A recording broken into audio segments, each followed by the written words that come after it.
What is up, guys? Technical Stinkers here, checking in on our little 3D print operation for today. If you're unfamiliar or new to the channel, welcome. Thanks for subscribing. I'm doing this little side hustle startup sort of thing here at home with 3D printers, learning about 3D printers along the way, doing giveaways. Just exhibition, not instructional. Just join me along in the fun, see what I come up with day to day. So what am I working on? Well, if you've been following the channel, you know the Orange Storm Giga, she's the belle of the ball. She's the focus of attention lately. Have this enclosure on it. And as of yesterday's video, I was like, you know, I'm not going to print anything on it, but I'll probably change my mind in 10 minutes. And I think it was 10 minutes before I changed my mind and decided to do something on it. If you recall, I was printing down here on Cobra 4 the drawer that goes underneath the P1P to catch all the flushing volumes because it kept getting stuck behind the shelf. And so I was printing it on Cobra 4, and I thought 2 days and some change for that print. Why don't I just put it on the Giga, because I got the 1mm nozzle, can do a thicker layer height, and can try PET G in the Giga, and that's exactly what I'm doing. So taking a look here, we've got just under 6 hours left on this print. Now, this comes in parts originally so people can print it on smaller printers. I just combined everything into one, and it's going down here, and it's looking pretty good. Bit stringy to be expected with PET G. I forget what the settings were, and I didn't do a super heavy infill. 1, because it's PET G, 2, because it's thicker layer lines, and 3, because when I look at the model, you can kind of tell structurally speaking, there's plenty of support under the feet of the model, but again, I didn't want to have it in pieces, like, you know, to where it could collapse or anything like that. The drawer sections I'm doing in PLA, and I got those here, just finished up, or not, they finished up yesterday, on the P1P and the A1. This is the chute section that goes onto the back. Came out crispy clean. This is Elegoo's standard PLA. Nothing special about it. No supports, little squirrely underneath, but this clips right, well, it looks like I do have some supports here, so I'll have to rip those off. But overall, just fine, shouldn't be an issue. And this is the drawer section. I did this one in parts, so I will have to glue it together. And I was really excited to use this because I had that spool of voxel PLA that I've been meaning to use, and I really like this soft purple color. Voxel seems to be really good filament. Sponsor me, Voxel. So I'm gonna have to glue this together, and so it'll be a nice sort of contrasting touch, the gray and the purple.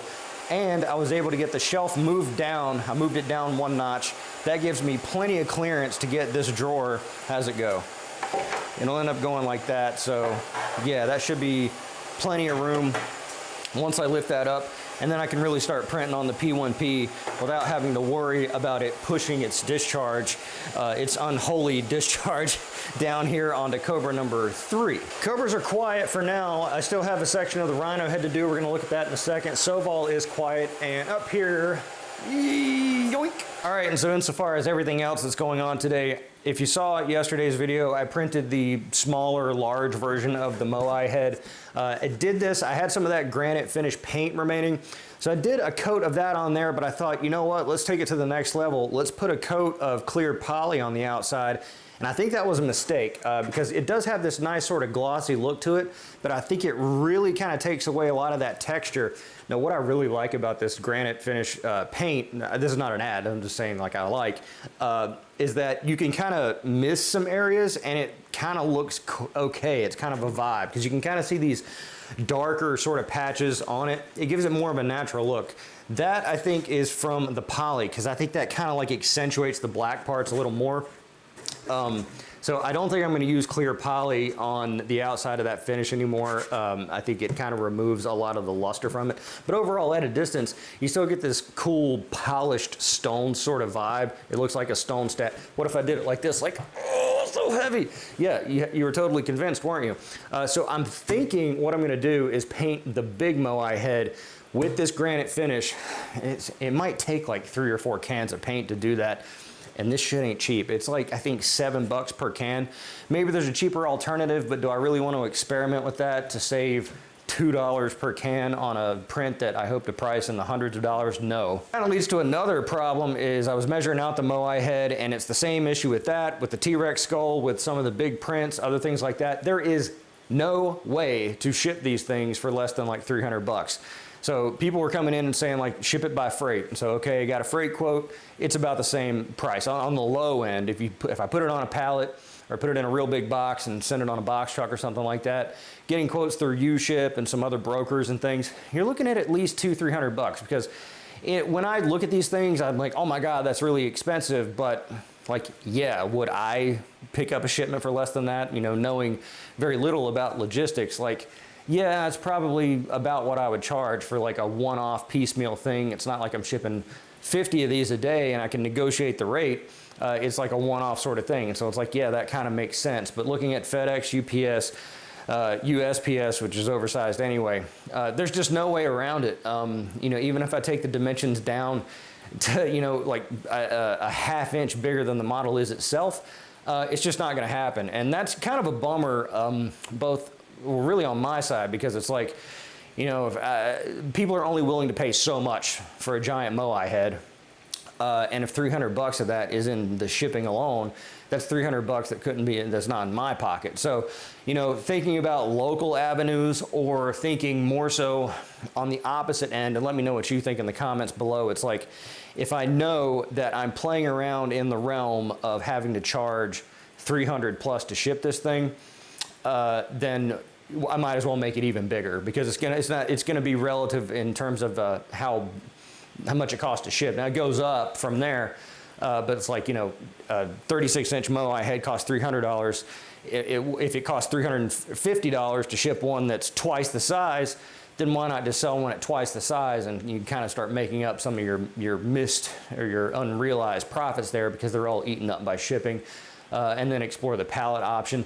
There's also, I'm thinking, like wholesale option, because I could fit like 4 of those Moai heads on a pallet, and if that same pallet costs the same amount to ship, then maybe someone, you know, a retail operator wants to buy 4 of them.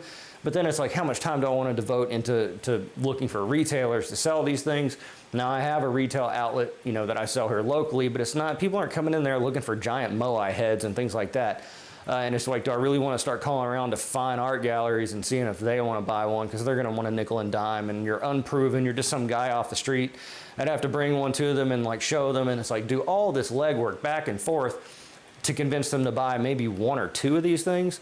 And then it's like all that work for what, $1,000 in profit.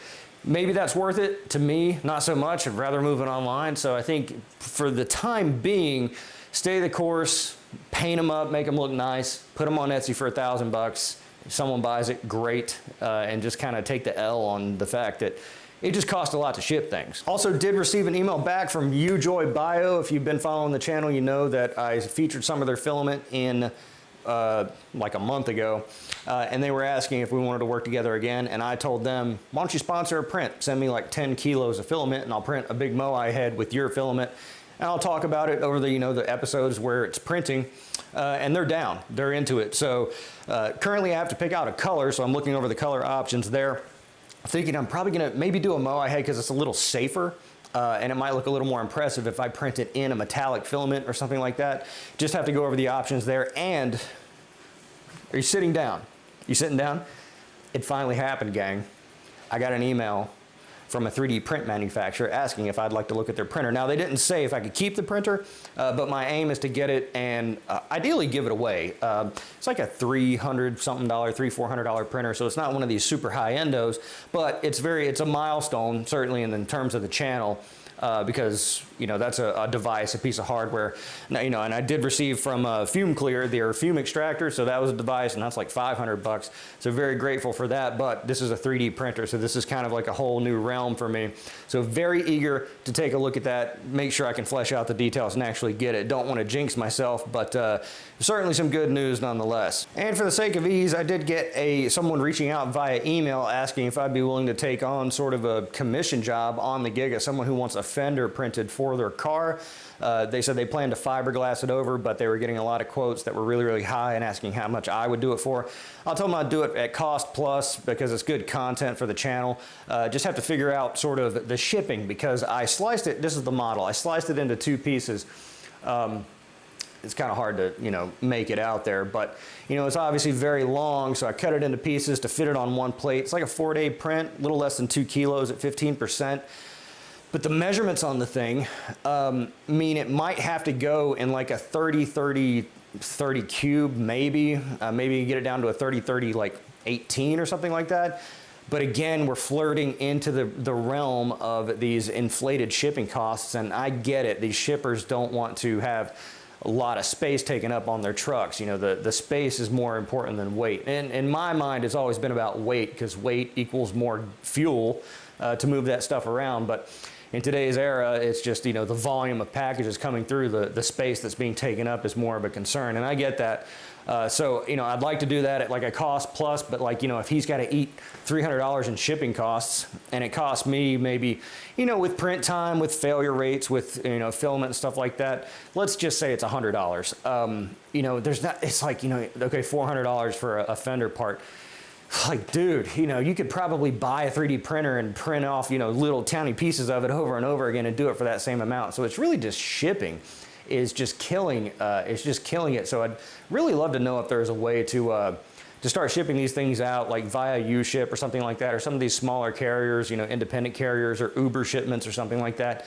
I think that would be a great way to kind of move some of these things, because, you know, I'm playing around in a category here where most 3D print operators or sellers really don't with these large prints, because most people are printing things that are this big and they send them out in a padded envelope for $1, and so they make that $3-4 profit times 100 per day, and it's all the same to them. But, you know, printing one thing that's really big and then sending a check to UPS for $300, really a kick in the pants. So that is what is going on with the 3D print operation for today. Love to know what you think in the comments below. Going to be doing my charity video here. I either did it yesterday or it's coming out today, so be sure to pay attention to that one when it comes out, because very excited to get that rolling.